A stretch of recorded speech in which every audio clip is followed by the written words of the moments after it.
Good morning, Grid Connections listeners, and welcome back to Grid Connections podcast, where clean energy, electric vehicles, and the grid converge.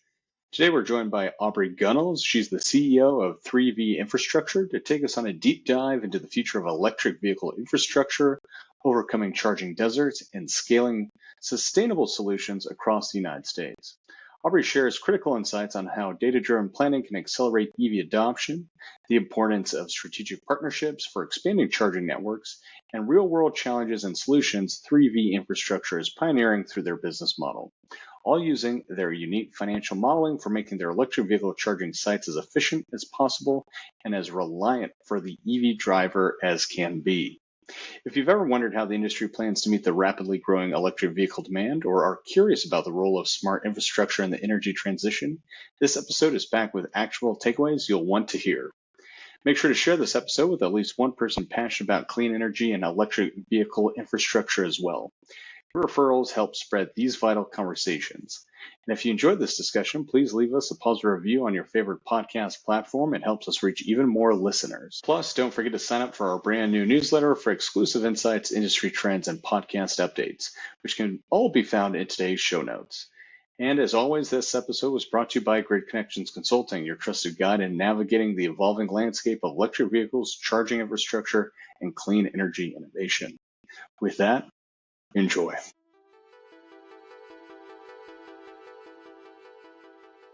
So Aubrey Gunnels, I'm the CEO and one of the co-founders of 3V Infrastructure. So we are a level 2 EV charger charge point operator. So in industry terms, CPO, where we really see ourselves as we deploy capital to build more level 2 chargers, and specifically focus on the multifamily space, especially right now with a no CapEx, no OpEx option for property owners. And that really comes out of the majority of charging happens at home. 30% of Americans live in multifamily homes, and about 5% of those buildings have chargers today. So really try to bridge that gap as it relates to creating access to EV chargers where people live. That's great. I think actually, I know we were kind of talking a little bit about this before we went live, but let's try and kind of unpack the multifamily part of it, because I know we have a lot of our listeners who either work in that space and are curious to kind of learn more, but would love to kind of learn more about how 3V is helping with that and what kind of led to the focus for that realm specifically, or where you're seeing a lot of the traction. Yeah, definitely. So multifamily, so you charge your car like you charge your phone, which is at home or, at rest. So it's very different than how you fill up your normal gas tank. So to solve for that, multifamily is extremely important as it relates to 30% of the population in the US. And that's really it's very similar to maybe shared laundry, or the Wi-Fi in the building is not owned by the property owner. It is normally a third party owner and operator of those types of amenities. And that's for a variety of reasons, including that it is just a whole other type of business operations. So it's really trying to create those charging opportunities at multifamily buildings. So our clients are large real estate REITs, or medium size or small. And we really work at the portfolio level to say, we will take your portfolio, we'll rank order the sites, of basically saying in the first year, we will build these sites and so on and so forth. And that's really driven by localized EV penetration rates and growth curves. And through that, we own the charger for 12 to 10 years. We will go back and build more if that demand makes sense. And then drivers just pay at the charger directly for how much they use. So we outsource the software to best-in-class software. We outsource the construction of the chargers to best-in-class of regional EPC and construction partners. And really, we see ourselves as we are here to deploy capital and asset manage as more of a traditional infrastructure investment would be in other asset classes. Yeah, and that's kind of interesting because, like, from the building side of it and kind of actual financing model, it makes sense for a lot of like you're talking about, especially even in multifamily, for a lot of the different services that might be at one of these sites. What was it specifically, if you can share, that drew you to EV charging of all those? Because there is obviously a lot of different business models, but like speaking of the CapEx and the OpEx of it, that's a really interesting perspective that we probably don't a lot of our listeners probably either don't think about or hear as much. And I think that might become interesting to kind of pull that apart a little more.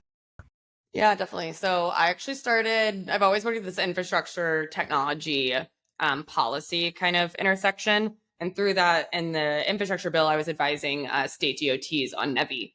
And so that's really how I got into EV charging specifically, but I've always spent time in the infrastructure space. So just through that, I worked at a company that we were really focusing on level 2. And that became very obvious of just the focus and the importance of level 2 in the ecosystem. 95% of chargers are level 2, and 95% of all charging happens at a level 2 charger. So it's just critically important. And it became very clear that there is a lot of softwares in the space that are pretty mature and all competing in a great, aspirational market. Then we have the hardware that is very much a commodity at this point. But then what was really missing is the infrastructure long hold piece that is really critical to building these kind of projects. So we've seen CPOs over the years, so like ChargePoint, Blinks of the world, that we're trying to do all three. And that is really hard, especially as a publicly traded company. If you are trying to get VC returns from a long-term hold asset, then those things contradict each other. So while I think maybe in 5 or 10 years, it will make sense to then bring all these assets back together in the same stack. The way that just like the capital works is that you should really focus on. So we are solely focused on looking at it from an infrastructure long-term hold. So that means the returns are not going up like an S curve that like you'd see in VC, but still interesting enough that you can attract infrastructure dollars to it. It kind of, no, I appreciate the kind of the detail of that. So like looking at, I think probably from the perspective of a lot of electric vehicle drivers and just seeing how the technology, just even on the charging side, has kind of evolved over the years. And you might roll up to a level 2 charger that has either been out of commission or is clearly not, like maybe not all of the chargers are operating at like, or a couple might be down. And I'm curious, like when you look at financing of this and you're working with like sites, how does maybe like long-term, I mean, especially speaking of some of the CPOs you mentioned, like how does the long-term management of the site kind of play into that financial model and kind of how your team might also kind of help to ensure that the sites stay up over time? Yeah, so like down chargers is the big thorn of the entire industry, and that Yeah. I believe one of the largest reasons that we have so many stranded assets is because they were bad deals. So there had some really people had models and they were trying to finance getting these chargers in the ground. So it used to be property owner, I will pay you whatever a month for you to let me put a charger on your property, and without factoring in how much O&M it would cost or whatever it is. And now it's flipped to say, property owner, you pay me in order to let a charger, to build a charger that's more for public charging, but nonetheless is the script is flipped. And that is because there's some realities to the financing of it that created these really bad deals that no one is financially incentivized to make sure they work, because you just will never drive enough revenue at that site to maintain it. And for that reason, there's no one there to make sure it works. And that's just, how markets work. So I think it's one for us to win in the space, and for anyone to win the space right now is to make sure that we are signing, deals that make sure that these companies are here for the long time, and making sure that like we can't really, it's funny, we keep talking to some property owners and they're like, oh, like they used to be able to pay us to put chargers on their properties. It's like those deals no longer exist. They might you will not find them in the market, and that is because people have done the math. No one is willing to put that kind of capital at risk. Interesting. So I think that just covered a lot of interesting topics, because once again, from like the perspective of the EV driver, you kind of roll up, whether it's free, you have to pay or whatever.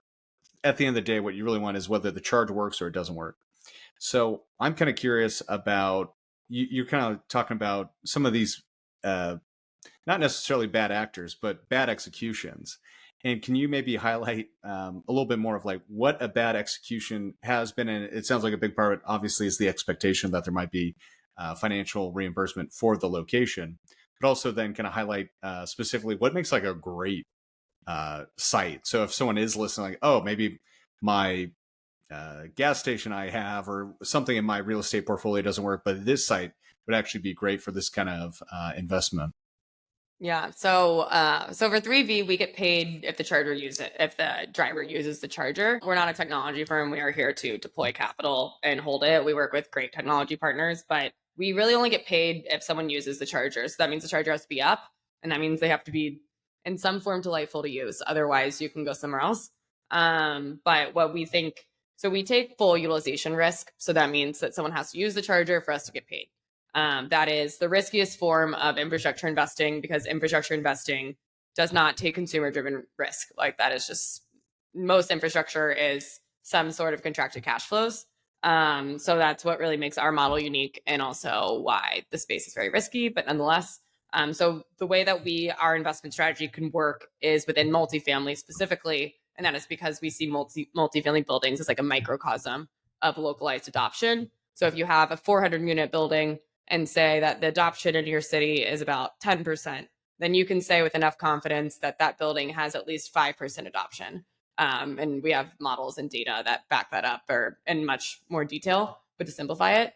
And the intention of that is to say, like, if we're betting on that, then we can also bet on how much the demand of that building is, because based off of vehicles miles traveled, the VMT, battery efficiency and things of that nature, that could take all those assumptions and say, in a year, I can expect the KWH at this building to be blah in the year. And then you can kind of model out what you expect the revenues to be. And that's really important of how we decide which chargers and which properties to build first, and also how many chargers to build. So we see multifamily as extremely interesting. And then when you think of other types of asset classes, and specifically in level 2, and I'll speak to level 2 because I don't think people talk about level 2 enough, because while level 3 plays a very important role in range anxiety, the majority of charging happens at a level 2 charger.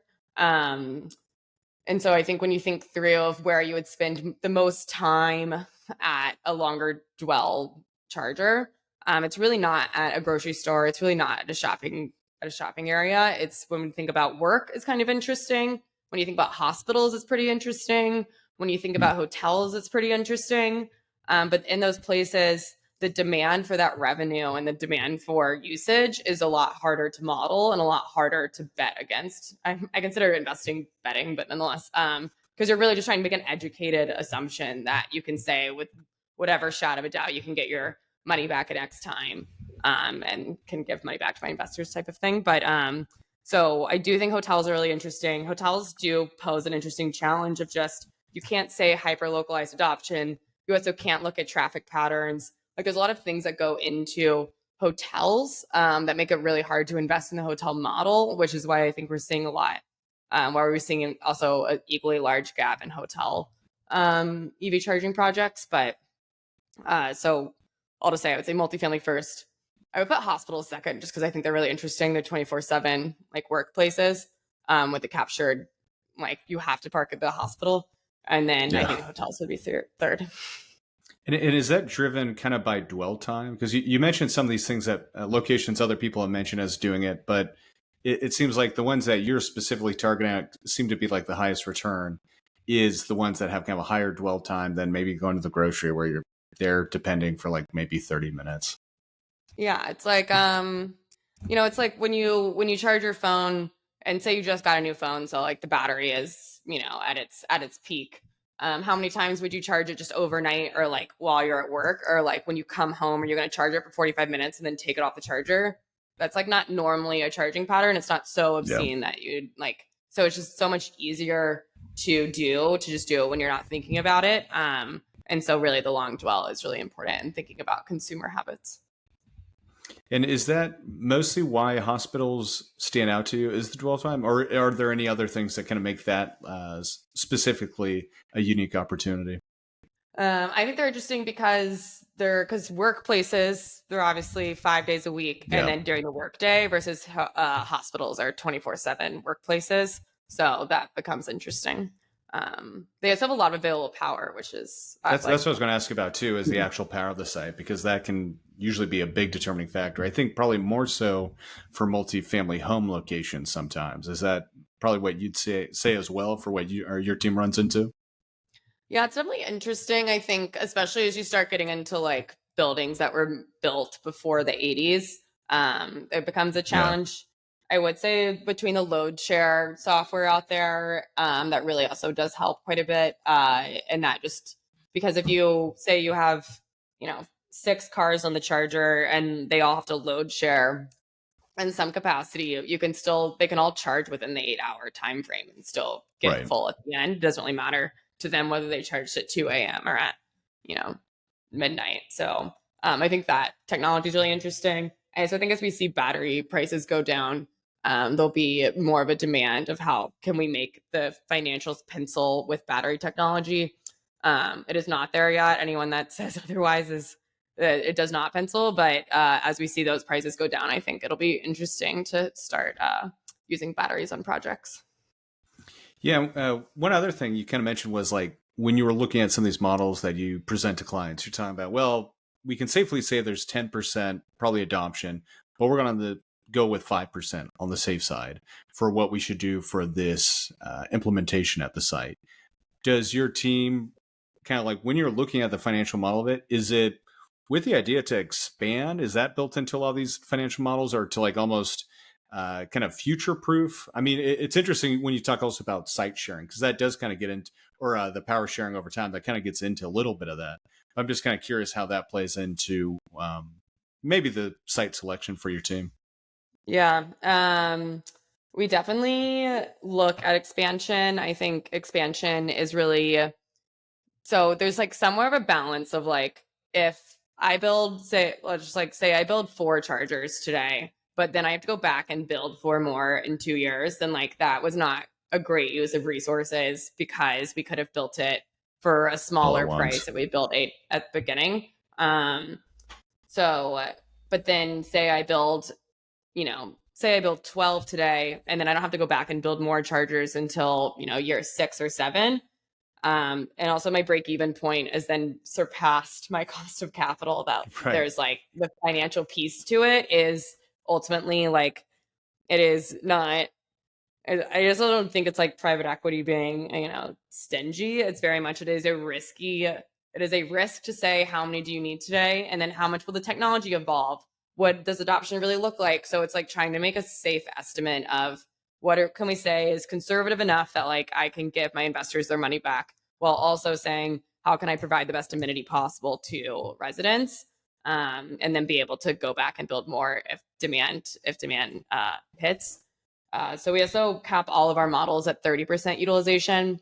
And that's really where we find the best resident experience. So we're also only happy if a building's getting a bad Google review because the EV chargers are always full, then like that is someone that does not want to do business with us in the long term. And we assign very long partnerships with clients. So it's also finding the right balance of making it fair to the resident while also making sure that everyone else is, secure. Otherwise, we ended up with stranded assets, or, like EV companies go under too often right now. So it's like exactly. Yeah. And I think what's funny, I mean, when you were saying earlier, kind of around gambling, and I guess the old saying that investment is kind of like legalized gambling, but there is also that point where you do have to kind of go through those variables and make sure it kind of works for everyone. Because I think, unfortunately, there have been so many of the negative experiences and even publicity around stranded assets, and whether it be they're broken, they're not working, they're too expensive, all this.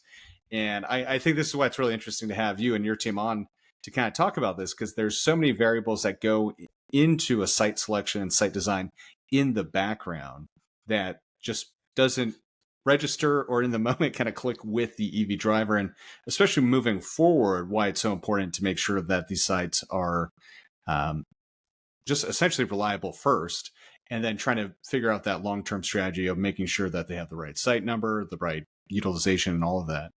I guess to kind of go a little from that, we've talked about, obviously pretty in depth about how it works on the back end. I mean, for the average EV driver, is it going to be, they could go to one site and expect what would be a 3V infrastructure site to have essentially a different CPO or vendor that they would plug in, and then they go to another 3V infrastructure site. It seems likely that they're actually going to use another CPO there.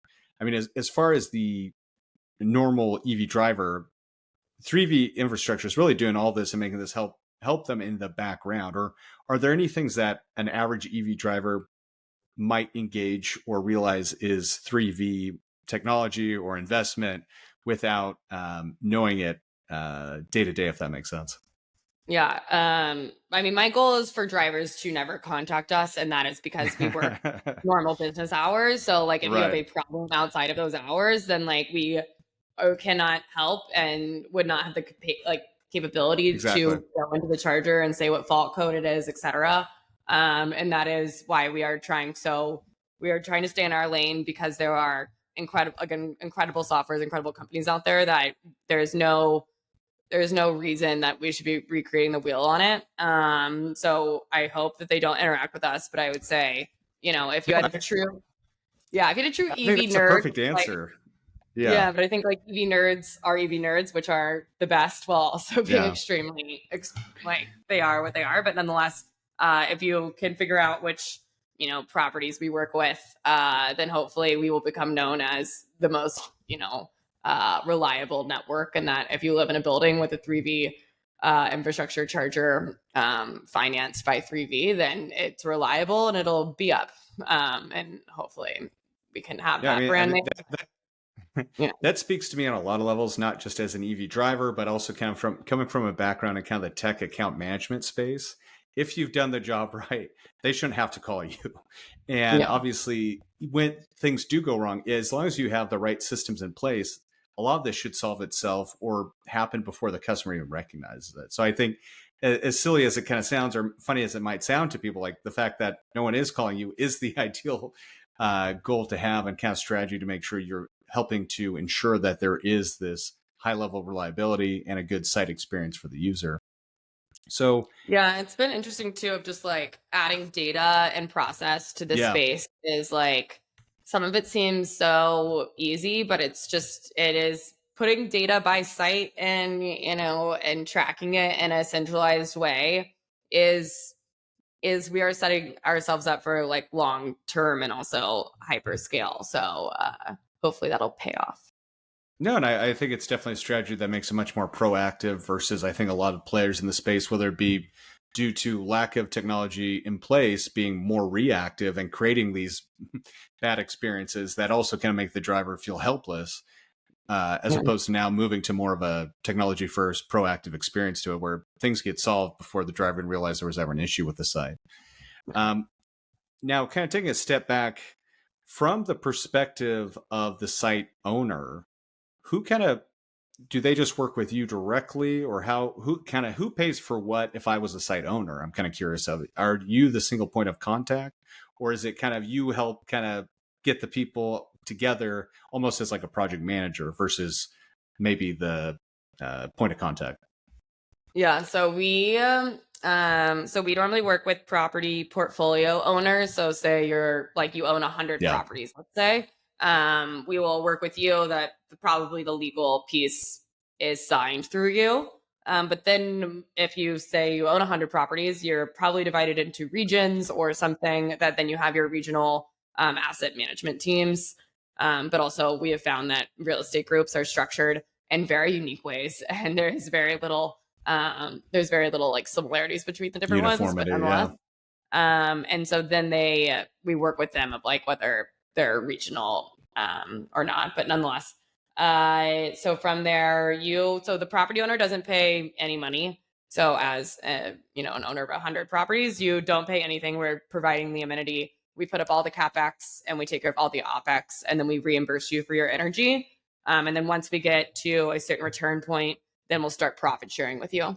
And then for the installation process, we'll work with most likely the regional managers to coordinate with the property managers to do the site walks, do the installation and things of that nature, get the site plans, etc. But so we really try to take it as much as we can off of our clients' plates. But there's also like checks and balances to say like, we're not going to just walk the site, decide where the chargers are going to go, and then chargers show up at your doorstep in 6 months. We're at least going to ask to make sure you're cool with like making sure we put them there.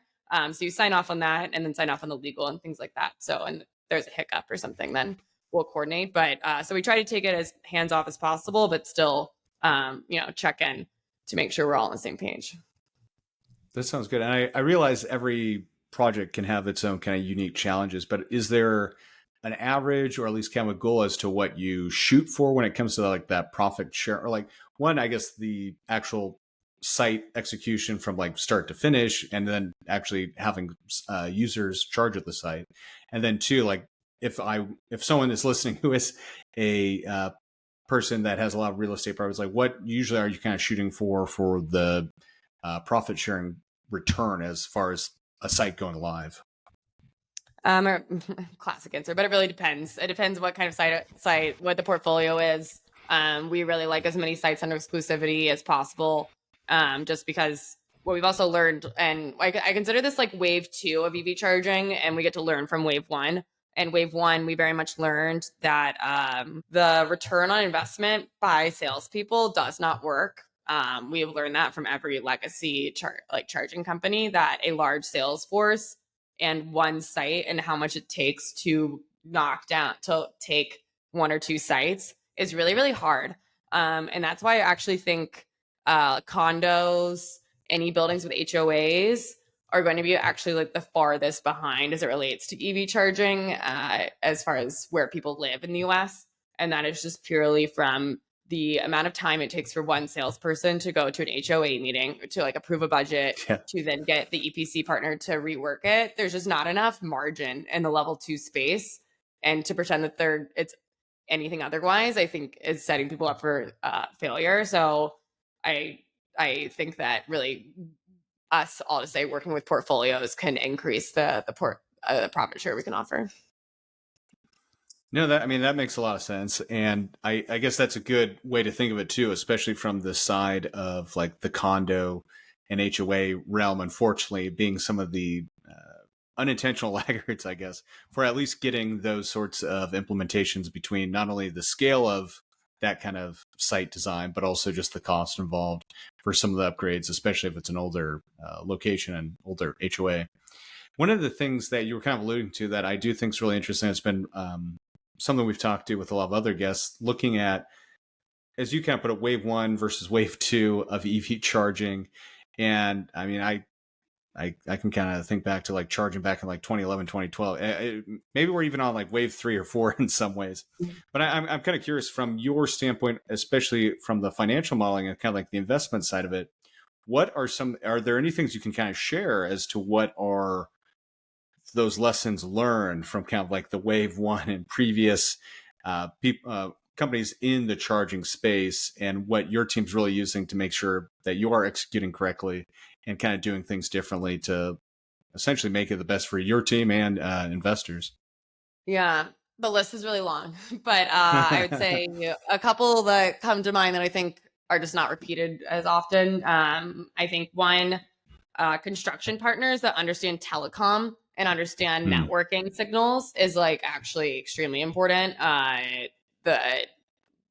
Yes, building a level 2 charger from the electrical side is as hard as building a new laundry port, which is like not that difficult as it relates to an electrician.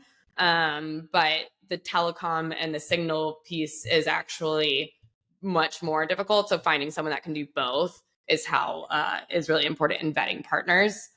And also I would say one of the things that we really work on is providing projects at scale to our partners. The margins on these projects, just as the revenue is tight, like also building them is also tight. So the only way it makes sense for also our construction partners is if we give them bulk projects. So we try and be fair in that capacity.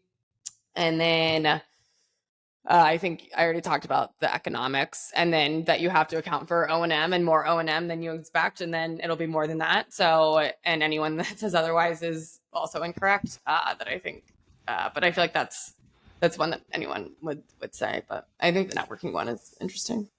Yeah, and I guess to go a little deeper in that, is that due to networking needs for payment processing, for the communication between the car, or what exactly, or is it just all of it that it kind of needs for the charge to be effective? To keep the charger online. So like if you are Yeah. working off a SIM in your charger, if it's not a universal SIM, so it doesn't flip between different service providers, then if Verizon stays down, then like the charger's down. And so using universal SIMs, but then we had a site that was next to an airport, and so one charger was facing this way, one charger was facing that way. One charger could not stay online, and the other one was just fine from disruption from the airport.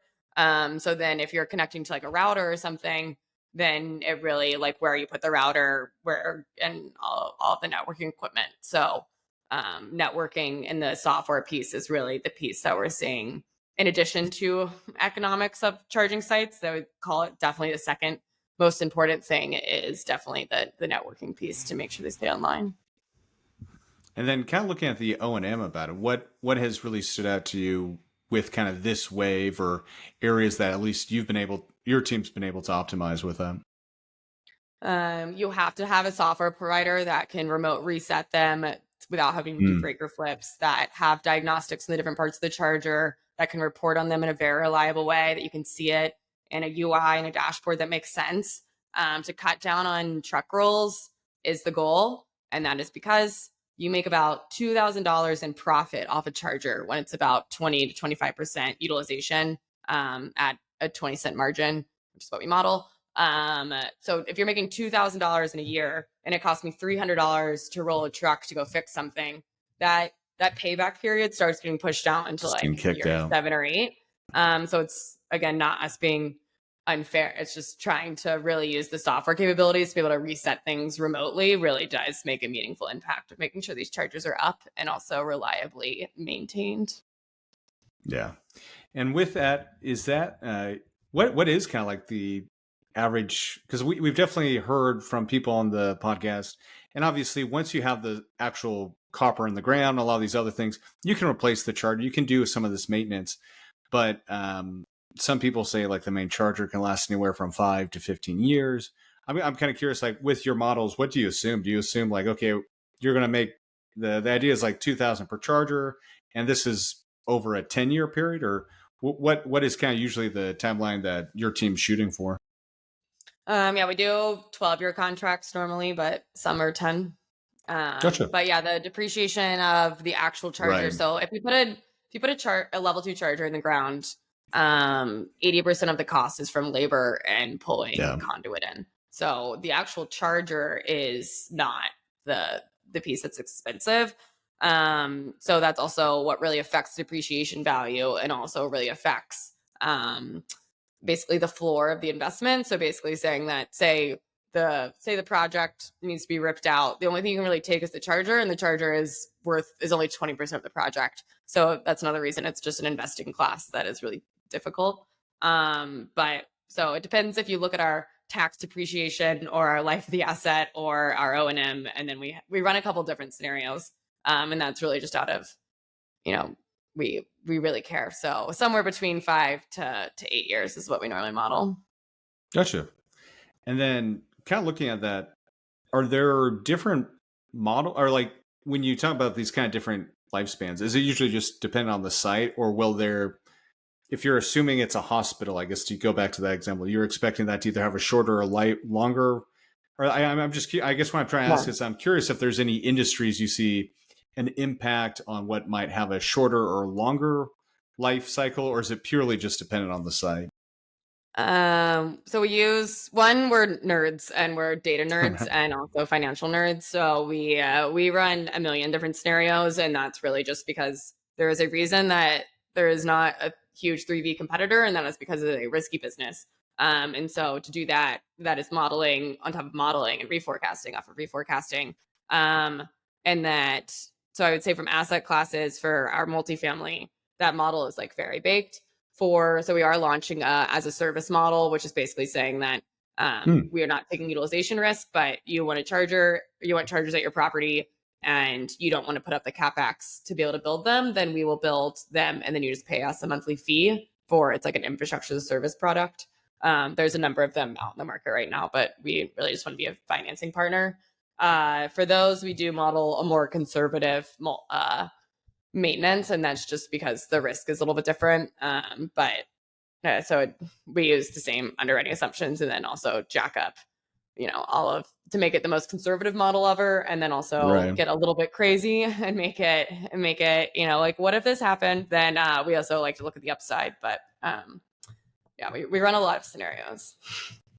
Well, and that's kind of interesting, and that's obviously great to hear for what we've seen in the industry. And looking at the infrastructure as a service, when you present what 3V does, what are, I guess maybe I'm trying to think of like what would be other popular ones. I mean, you talk about telecom, I could see that being kind of one, or maybe actually it's pretty different. But I'm even thinking like commercial solar installations, obviously a different market and different buyer.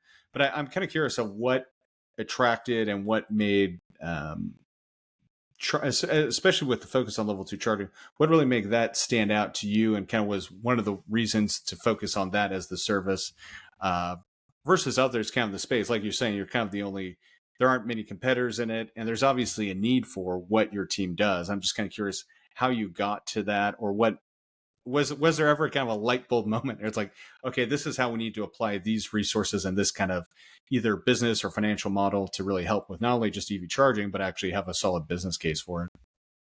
Yeah. Well, I was working in a different company before 3V, and was working on level 2 charging and multifamily. And that's also where I worked with my co-founder, Ben, was working at Loop charging software. And he did call me one day and he was like, what if you could build a business anywhere and like in this realm, like what would it be? And I was like, it's exactly this, but with more capital.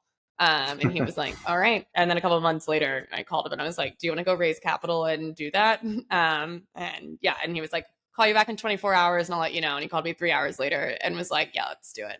So, and then we found our investors, Greenbacker Capital. They had been looking at the level 2 space for a long time. So also when we took our assumptions and aligned it with their assumptions, they're very, very similar. So it did allow us to close within 2 months of meeting them. And we were also the earliest investment they've ever made. So it was really just trying to come up with a name and everything that goes with building the company. No, that's great. I guess obviously we've been really focused on the financial and kind of the creation of the business, but kind of like looking forward. Obviously, you're scaling and you're kind of taking more of these sites, but where do you see kind of 3V going, and kind of like any opportunities for those that are listening to this that might be thinking about how to either reach out to you to work or suggest it to others in the space? Yeah, we plan on owning thousands of sites of level 2 chargers nationwide. I would say it's like, so we're a year old about last week. So and as construction cycles go, I like wish I could sit here and be like, oh, we now have 1,000 chargers live, but that's Right. not how construction cycles go. But we do have, Especially for about the EV charging space. Yeah. Yeah, we have about 200 sites in flight right now, and then we'll be adding another like 250 here in the next 2 months. So we'll have, so hopefully this time next year I can talk to you and tell you about all the chargers we have live. So it just takes time to build them. So right now, once we have that, I think it really goes into also acquisition phases. I think that the market will be ripe with projects that have infrastructure that's been built out but needs to be refinanced and with cash put into it, make them well oiled. So it's really to build chargers, and luckily but unluckily, the gap is very, very large. So we have a lot of work to do. Yeah, actually, that's kind of interesting what you mean about the acquisition for like existing sites. And can you kind of walk through? I think that's really great framing and kind of context for being a year old. And obviously, I think a lot of people listening understand that as much as we'd like it to change, the reality of most of these EV construction projects has a pretty long time construction cycle. But looking forward, what maybe it is a little early, but what are you kind of looking for as like these new sites to kind of go in and maybe either not necessarily new sites, but existing sites, and find those opportunities to probably help with that or kind of grow those opportunities? Well, it's even to make the broken chargers work. So a lot of our clients have, portfolios of, say 100 Existing. properties. They probably have 15 sites that have chargers at them, whether they know it or not. they normally probably have like 15 sites that they know about, and then 5 more that they didn't know about that we'll like see on site walks. But they're really just trying to get out of it. Like these property managers or property owners are very tired of hearing complaints and then not being able to get customer service or anything to service them. So I think that, we'll continue to see that in the market and be able to truly, hopefully like create more reliability of any stranded assets out there. Well, and that sounds kind of like what we're talking about of like the wave one experience and lessons learned going to this wave two. Are you seeing with most of those, especially when they find out these extra ones that are already live, but they may not know about, are they usually with multiple different vendors and providers? Because it seems like that's what I've kind of anecdotally seen, is especially with some of these larger, whether it be even hotel groups or others that have multiple locations, they're now kind of realizing this isn't like an HVAC unit or something that you install it once and then you have maybe a local guy come work on it in 15 years. At that scale, you do start needing to have like a pretty strong one source of truth or one point to kind of make sure that these sites work moving forward together, instead of when they did this, like, we don't know if EVs are even going to be that big of a thing. So it might have been subbed out to quite a few different companies, and there isn't really a cohesive strategy, or at least not a cohesive strategy at the time when these were put in. Is that kind of what you're seeing as well with a lot of these customers? Yeah, we're seeing a couple things. I would say one is also these brands have like signed agreements with software providers. Most of these brands don't own the buildings that they operate their franchises in. So therefore they do not have the ability to build chargers at those locations. I'll use hotels as an example. Hotels are largely owned by like one person that owns maybe 3 or 4 buildings. That is a very, very also hard sales cycle. So going back to the CAC and like being able to do acquisition of those sites, it's just going to be an uphill battle to solve, which is why we really want to pair our as a service offering with any software that is one of our preferred vendors, to basically say like, we will finance it. We just need you guys to go sell it because you guys already have a sales team, and we do enterprise sales for other types of properties. So I think that will be a really interesting opportunity. And then I feel like the market used to also tell property owners that this was a huge money driver. If you did this, then you would make buckets of money. Right. That is not true. It is a headache. It is only interesting at thousands of properties. It is, even if you own 300 properties, it's like having a full-time headcount. That's what you would need as well to like deploy at 300 sites, that you don't get your ROI or you break even. So it's really so we've also been meeting with new clients or even old clients that are becoming new clients that are like, oh yeah, like this actually doesn't make any sense for us to continue to do. We should outsource this and move on with our lives, basically. So that's really interesting thing you kind of bring up, kind of the conversation of maybe obviously salespeople came through and we're kind of promising this is what the outcome is, or this is what you're going to actually see. And now, as we've gotten to this wave two, reality has kind of set in. There's a need, there's an interest, but what was positioned originally is just not following through. We talk about this a lot on this podcast, kind of like around fast charging and level 3. And you're seeing that obviously with kind of more of the traditional kind of even gas companies and like the Loves and the kind of travel centers of America kind of coming in, and like they already have what makes the money, which is not gas. It's all these other amenities that they sell.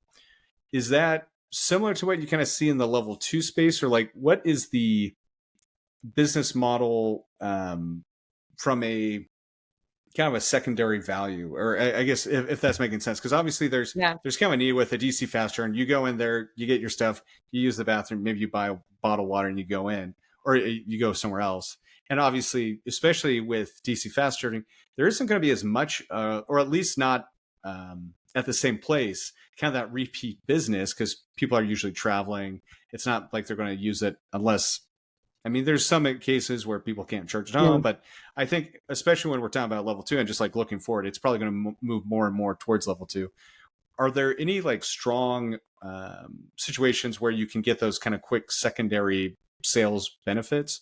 Or is it best to kind of look at it as what we've kind of talked about a little bit or alluded to, which is this is somewhere somebody works, and this is kind of like a benefit of either working there or having an apartment, you can charge your EV there. What are you kind of seeing with any of those models that actually work or has a strong benefit for it? Yeah. I would say, so from an apartment building perspective, it would be like, would you ever move to an apartment building that doesn't have Wi-Fi? Like today, no. 15 years ago, like wouldn't even think about it. Or however many years ago, like 25 years, I mean, whatever it is. Then it's becoming an amenity that people expect. Like what 32% of renters are looking for it as of the last like Greystar survey.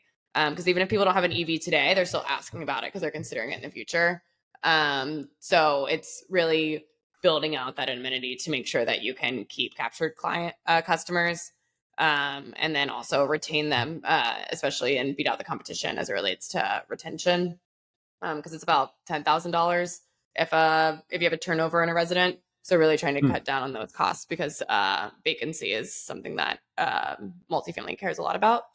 And then as far as additional revenue streams, we've looked at a couple different things. I would say one that I don't think works well, but we spent a lot of time on, especially at my last job, was ad revenue. So there was a belief, and granted, I'm sure it pencils in some places, but doing a large scale investment to it is really difficult. And that's for a number of reasons. One, permitting a large screen on a charger is actually like, if it's too close to a road, you can't get a permit. So, and then that also is where you get the most eyes. So then you get the most ad dollars.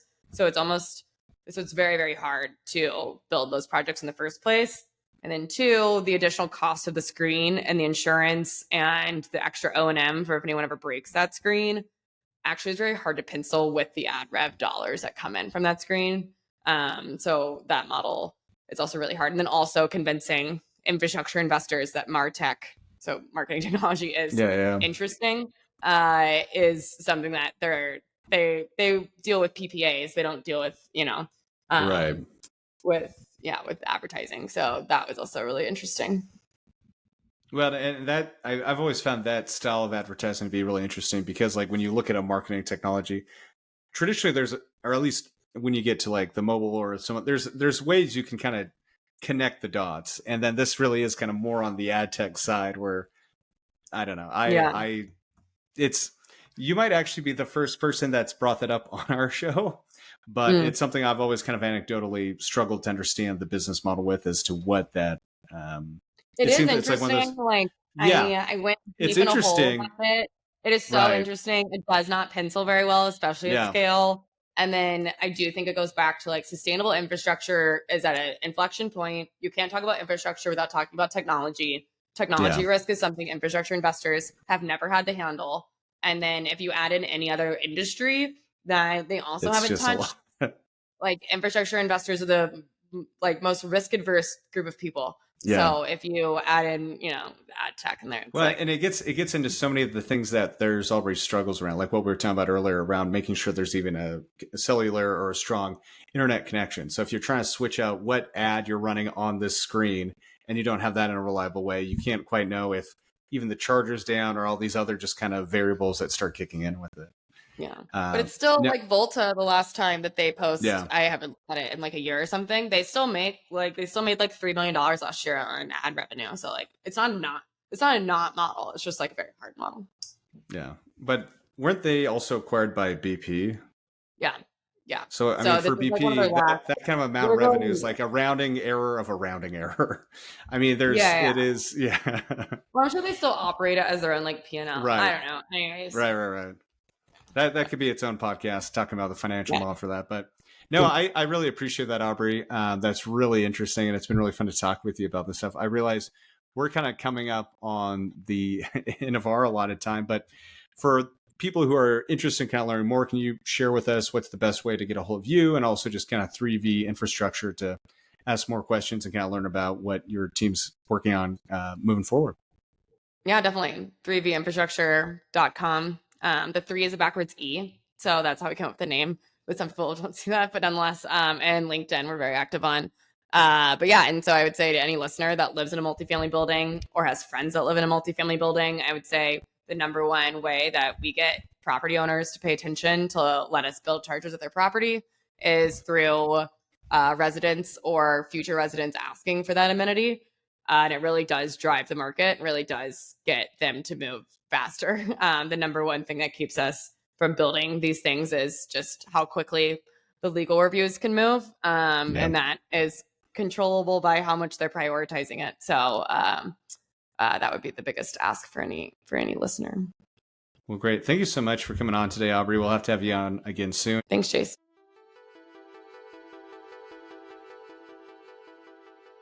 Thank you for joining us today on Grid Connections, and a huge thank you to our guest, Aubrey Gunnels, CEO of 3V Infrastructure, for sharing her invaluable expertise on building scalable, data-driven EV infrastructure. If you found today's episode insightful, please help us expand our community by sharing with someone who would find it valuable too. Also, don't forget to leave us a positive review. It truly makes a difference in spreading the message about sustainable energy solutions. And stay informed by subscribing to our newsletter via the link in the show notes for exclusive content, industry insights, and future episode announcements. As always, this episode was brought to you by Grid Connections Consulting, your trusted guide in navigating the evolving landscape of electric vehicles, charging infrastructure, and clean energy innovation. Until next week, this is the Grid Connections Podcast, signing off.